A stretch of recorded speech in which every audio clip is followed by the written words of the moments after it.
ಎಲ್ಲರಿಗೂ ನಮಸ್ಕಾರ. ನಿಮ್ಮ ಶ್ರಾವ್ಸ್ ಕಲ್ಪವೃಕ್ಷ ಚಾನಲ್ಗೆ ಸ್ವಾಗತ. ಇವತ್ತಿನ ರೆಸಿಪಿ ಆಲೂ ಪರೋಟ. ಈ ಆಲೂ ಪರೋಟನ ಯಾವುದೇ ರೀತಿಯ ಆಲೂಗಡ್ಡೆನ ಸ್ಟಫ್ ಮಾಡದೆ ಹಾಗೆ ಲಟ್ಟಿಸದೆ ನಾವು ಈ ರೀತಿ ಸಾಫ್ಟಾಗಿರ್ತಕ್ಕಂಥ ಒಂದು ಆಲೂ ಪರೋಟನ ಕ್ವಿಕ್ಕಾಗಿ ಅಂದರೆ ಒಂದು 10 ನಿಮಿಷದಲ್ಲಿ ನಾವು ದಿಢೀರಾಗಿ ಮಾಡ್ಕೊಳ್ಬೋದು. ತುಂಬಾ ಟೇಸ್ಟಿಯಾಗಿರ್ತಕ್ಕಂಥ ಮೃದುವಾಗಿರ್ತಕ್ಕಂಥ ಆಲೂ ಪರೋಟನ ಯಾವ ರೀತಿ ಮಾಡೋದು ಅಂತ ನೋಡೋಣ. ನಾನಿಲ್ಲಿ ಒಂದು ಪಾತ್ರೆಗೆ 1.5 ಕಪ್ ಆಗುವಷ್ಟು ಗೋಧಿ ಹಿಟ್ಟನ್ನ ಹಾಕ್ಕೊಳ್ತಿದ್ದೀನಿ. ನೋಡಿ, ನಿಮಗೆ ಕ್ವಾಂಟಿಟಿ ಜಾಸ್ತಿ ಬೇಕು ಅಂತಂದರೆ ಜಾಸ್ತಿ ಕೂಡ ಹಾಕ್ಕೊಳ್ಬೋದು. ನಾನಿಲ್ಲಿ 1.5 ಕಪ್ ಆಗುವಷ್ಟು ಮಾತ್ರ ಗೋಧಿ ಹಿಟ್ಟನ್ನ ಬಳಸ್ಕೊಂಡಿದ್ದೀನಿ. ಹಾಗೆ ಇಲ್ಲಿ ಗೋಧಿ ಹಿಟ್ಟನ್ನ ಮಾತ್ರ ಬಳಸ್ಕೊಳ್ತಿರೋದು, ಮತ್ಯಾವುದು ಹಿಟ್ಟನ್ನು ನಾನು ಬಳಸ್ಕೊಂಡಿಲ್ಲ. ಜರಡಿ ಹಿಡಿದಿರ್ತಕ್ಕಂಥ ಒಂದು ಗೋಧಿ ಹಿಟ್ಟು. ಹಾಗೆ ಒಂದು 2 ಆಲೂಗಡ್ಡೆನ ಈ ರೀತಿ ಮೊದಲೇ ಬೇಯಿಸಿ ಸಿಪ್ಪೆ ತೆಗೆದು ಇಟ್ಕೊಂಡಿದ್ದೆ. ಬೇಯಿಸಿರ್ತಕ್ಕಂಥ ಆಲೂಗಡ್ಡೆನ ಚೆನ್ನಾಗಿ ಮ್ಯಾಶ್ ಮಾಡ್ಕೊಳ್ಬೇಕು, ಅಥವಾ ಈ ರೀತಿ ತುರಿಯೋ ಅಂದರೆ ಕೊಬ್ಬರಿ ತುರಿಯೋ ಮಣೆಯಲ್ಲಿ ನಾವು ಈ ರೀತಿ ತುರ್ಕೊಂಡು ಬಿಡಬೇಕು. ಯಾಕಂದರೆ ಹಿಟ್ಟಲ್ಲಿ ಇದು ಒಂದು ಸ್ವಲ್ಪನೂ ನಮಗೆ ಗಂಟು ಆಗಬಾರ್ದು. ಹಾಗಾಗಿ ಈ ರೀತಿ ತುರ್ಕೊಂಡು ಬಿಡೋಣ. ಸಾಫ್ಟಾಗಿ ಬೇಯಿಸ್ಕೊಂಡು, ಇಲ್ಲ ಅಂತಂದರೆ ನೀವು ಮ್ಯಾಶ್ ಕೂಡ ಮಾಡಿಕೊಂಡು ಹಾಕ್ಕೊಳ್ಬೋದು. ಈ ರೀತಿ ತುರ್ಕೊಳ್ಳೋದ್ರಿಂದ ಎಲ್ಲೂ ಕೂಡ ಒಂದು ಸ್ವಲ್ಪನೂ ಗಂಟಾಗಿ ಉಳಿಯೋದಿಲ್ಲ ಅನ್ನೋದಕ್ಕೋಸ್ಕರ ನಾನು ಈ ರೀತಿ ತುರ್ಕೊಂಡಿದ್ದೀನಿ. ಇವಾಗ ನೋಡಿ, ಎರಡನ್ನೂ ಕಲಿಸ್ಕೊಳ್ಬೇಕಾಗತ್ತೆ. ಎಷ್ಟು ಸಾಫ್ಟ್ ಅಂದರೆ ಆಲೂಗಡ್ಡೆ ಕಂಪ್ಲೀಟಾಗಿ ಬೆಂದ್ಕೊಂಡಿರಬೇಕು, ಒಂದು ಸ್ವಲ್ಪನೂ ಹಸಿಯಾಗಿರಬಾರ್ದು.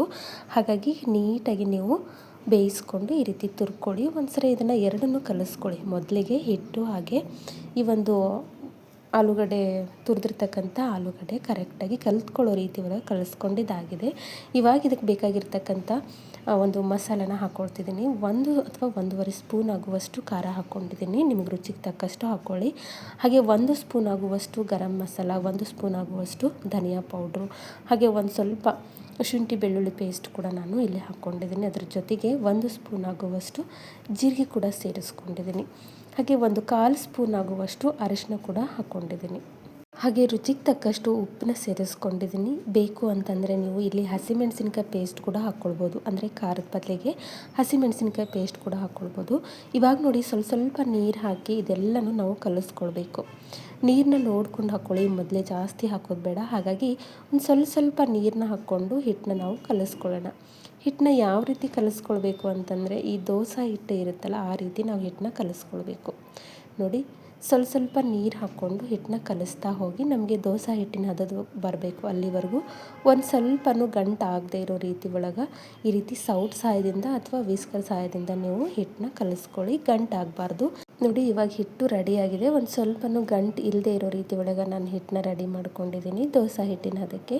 ಇವಾಗ ನೋಡಿ, ಮೇಲ್ಗಡೆಯಿಂದ ಒಂದು ಸ್ವಲ್ಪ ಕೊತ್ತಂಬರಿ ಸೊಪ್ಪನ್ನ ಹಾಕ್ಕೊಂಡು ಇನ್ನೊಂದು ಸರಿ ನಾವು ಕೈ ಆಡಿಸ್ಕೊಳ್ಳೋಣ.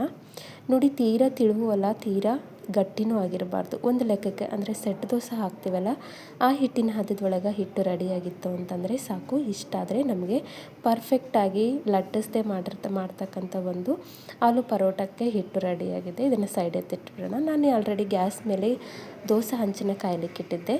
ಲೋ ಫ್ಲೇಮ್ ಒಳಗೆ ಇಟ್ಕೊಂಡು ಈ ರೀತಿ ರೆಡಿ ಮಾಡಿರ್ತಕ್ಕಂಥ ಹಿಟ್ಟನ್ನ ಹಾಕ್ಕೊಂಡು ಈ ರೀತಿ ಸ್ವಲ್ಪ ಮಟ್ಟಿಗೆ ಸ್ಪ್ರೆಡ್ ಮಾಡಿಕೊಂಡ್ರೆ ಸಾಕು. ನೋಡಿ, ಈ ರೀತಿ ಲೋ ಫ್ಲೇಮ್ ಒಳಗೆ ಇಟ್ಕೊಂಡು ಸ್ಪ್ರೆಡ್ ಮಾಡ್ತಾ ಹೋಗಿ. ತೀರಾ ದೊಡ್ಡದು ಅಂತ ಅಲ್ಲ, ಈ ಸೆಟ್ ದೋಸೆ ಹಾಕ್ತೀವಲ್ಲ ಆ ರೀತಿ ಹಾಕ್ಕೊಂಡ್ರೆ ಸಾಕು. ಒಂದು ಸ್ವಲ್ಪ ಆಲೂ ಪರೋಟ ಆಗಿರೋದ್ರಿಂದ ದಪ್ಪವಾಗಿ ಒಂದು ಸ್ವಲ್ಪ ಹಿಟ್ಟನ್ನ ಜಾಸ್ತಿ ಹಾಕ್ಕೊಂಡು ಈ ರೀತಿ ದಪ್ಪವಾಗಿ ಹಾಕ್ಕೊಳ್ಳಿ. ಇವಾಗ ನೋಡಿ, ಮೇಲ್ಗಡೆ ಎಲ್ಲ ಡ್ರೈ ಆಗಿರಬೇಕು. ಮೀಡಿಯಮ್ ಫ್ಲೇಮ್ ಒಳಗೆ ಇಟ್ಕೊಂಡು ಈ ರೀತಿ ಡ್ರೈ ಆದಮೇಲೆ ನಾವು ತಿರುಚಿ ಹಾಕ್ಕೊಳ್ಳೋಣ. ಎಷ್ಟು ಸಾಫ್ಟು ಅಂತಂದರೆ ಬಾಯಲ್ಲಿ ಇಟ್ಟರೆ ಕರಗಬೇಕು, ಅಷ್ಟು ಸಾಫ್ಟಾಗಿರ್ತಕ್ಕಂಥ ಒಂದು ಆಲೂ ಪರೋಟನ ಈ ರೀತಿ ಒಳಗೂ ಕೂಡ ಮಾಡ್ಕೊಳ್ಬೋದು. ರುಚಿ ಕೂಡ ಅಷ್ಟೇ ಸೂಪರಾಗಿ ಬರುತ್ತೆ. ನೋಡಿ, ಎರಡು ಸೈಡಲ್ಲಿ ಸ್ವಲ್ಪ ತುಪ್ಪ ಅಥವಾ ಎಣ್ಣೆ ಹಾಕ್ಕೊಂಡು ಬೇಯಿಸ್ಕೊಳ್ಬೇಕು. ನಾನಿಲ್ಲಿ ಒಂದು ಸ್ವಲ್ಪ ತುಪ್ಪ ಹಾಕ್ಕೊಂಡು ಬೇಯಿಸ್ಕೊಳ್ತಿದ್ದೀನಿ. ಮೀಡಿಯಮ್ ಫ್ಲೇಮ್ ಒಳಗೆ ಇಟ್ಕೊಂಡು ನಾವು ಈ ರೀತಿ ಬೇಯಿಸ್ಕೊಂಡ್ರೆ ಕ್ವಿಕ್ಕಾಗಿ ರೆಡಿ ಆಗ್ತದೆ. ನೋಡಿ, ಇವಾಗ ನಾನು ಮತ್ತೆ ತಿರುಚಿ ಹಾಕ್ತಿದ್ದೀನಿ. ಬೇಕು ಅಂದರೆ ಪೆಪ್ಪರ್ ಪೌಡ್ರು ಕೂಡ ಹಾಕ್ಕೊಳ್ಬೋದು ನೀವು ಹಿಟ್ಟನ್ನ ಕಲಿಸುವಾಗ. ಎರಡು ಬದಿ ಒಳಗೆ ನೀಟಾಗಿ ತುಪ್ಪ ಅಥವಾ ಎಣ್ಣೆ ಹಚ್ಕೊಂಡು ಬೇಯಿಸ್ಕೊಳ್ಳಿ. ಹಾಗೆ ತಿರುಚಿ ಹಾಕಬೇಕಾದ್ರೆ ಒಂದು ಸ್ವಲ್ಪ ನೋಡ್ಕೊಂಡು ಹಾಕ್ಕೊಳ್ಳಿ, ಯಾಕಂದರೆ ತುಂಬಾ ಸಾಫ್ಟಾಗಿರುತ್ತೆ, ಹರಿಯೋದಿಲ್ಲ. ಹಾಕುವಾಗ ಒಂದು ಸ್ವಲ್ಪ ನೋಡ್ಕೊಂಡು ಹಾಕ್ಕೊಂಡು ಮೇಲೆ ಕೆಳಗೆ ಎರಡು ಬದಿ ಒಳಗೂ ಮೀಡಿಯಮ್ ಫ್ಲೇಮ್ ಒಳಗೆ ಇಟ್ಕೊಂಡು ಕರೆಕ್ಟಾಗಿ ಬೇಯಿಸ್ಕೊಂಡ್ರೆ ಸಾಕು. ನೋಡಿ, ಈ ರೀತಿ ನಮಗೆ ಒಂದು ಸ್ವಲ್ಪ ಕಲರ್ ಚೇಂಜ್ ಆಗೋವರೆಗೂ ಬೇಯಿಸ್ಕೊಳ್ಳಿ. ಈ ಕಲರ್ ಬರೋವರೆಗೂ ಹಾಗೆ ಉಬ್ಕೊಂಡು ಬರುತ್ತೆ. ನೀವು ಮೀಡಿಯಮ್ ಅಥವಾ ಲೋ ಫ್ಲೇಮ್ ಒಳಗೆ ಇಟ್ಕೊಂಡು ಬೇಯಿಸ್ಕೊಂಡಾಗ ಪರೋಟ ಕರೆಕ್ಟಾಗಿ ಉಬ್ಬಿ ಬರುತ್ತೆ. ಈ ರೀತಿ ಬೆಂದ್ಕೊಳ್ಬೇಕು, ಈ ರೀತಿ ಕಲರ್ ಚೇಂಜ್ ಆಗಬೇಕು.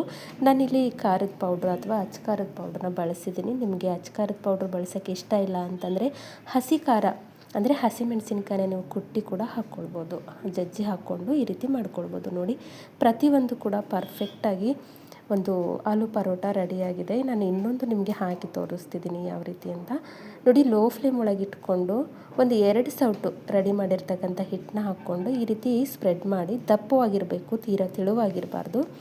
ಲೋ ಫ್ಲೇಮ್ ಒಳಗೆ ಇಟ್ಕೊಂಡು ಸ್ಪ್ರೆಡ್ ಮಾಡಿಕೊಂಡು ಮೇಲ್ಗಡೆಯಿಂದ ಹಿಟ್ಟು ಈ ರೀತಿ ಆರ್ಕೊಂಡಿರಬೇಕು. ಆರ್ಕೊಂಡಾಗ ನಿಧಾನವಾಗಿ ನೀವು ತಿರುಚಾಕೊಳ್ಬೇಕು. ನೋಡಿ, ಈ ರೀತಿ ತಿರುಚಾಕಾದ್ಮೇಲೆ ಎರಡೂ ಬದಿ ಒಳಗೂ ತುಪ್ಪ ಅಥವಾ ಎಣ್ಣೆ, ನಾನು ಒಂದ್ಸರಿ ತುಪ್ಪ ಒಂದ್ಸರಿ ಎಣ್ಣೆ ಹಾಕ್ಕೊಂಡು ಬೇಯಿಸ್ಕೊಳ್ತಿದ್ದೀನಿ. ಈ ರೀತಿ ಬೆಂದ್ಕೊಂಡ್ರೆ ನಮಗೆ ಪರ್ಫೆಕ್ಟ್ ಆಗಿರ್ತಕ್ಕಂಥ ಒಂದು ಆಲೂ ಪರೋಟ ರೆಡಿಯಾಗಿರುತ್ತೆ. ನೋಡಿ ಯಾವ ರೀತಿ ರೆಡಿಯಾಗಿದೆ ಅಂತ. ತುಂಬಾ ಸಾಫ್ಟಾಗಿರುತ್ತೆ. ಈ ಮಕ್ಕಳಿಗೆ, ವಯಸ್ಸಾದವ್ರಿಗಂತೂ ಹೇಳಿ ಮಾಡಿಸಿದಂಥ ಒಂದು ಪರೋಟ.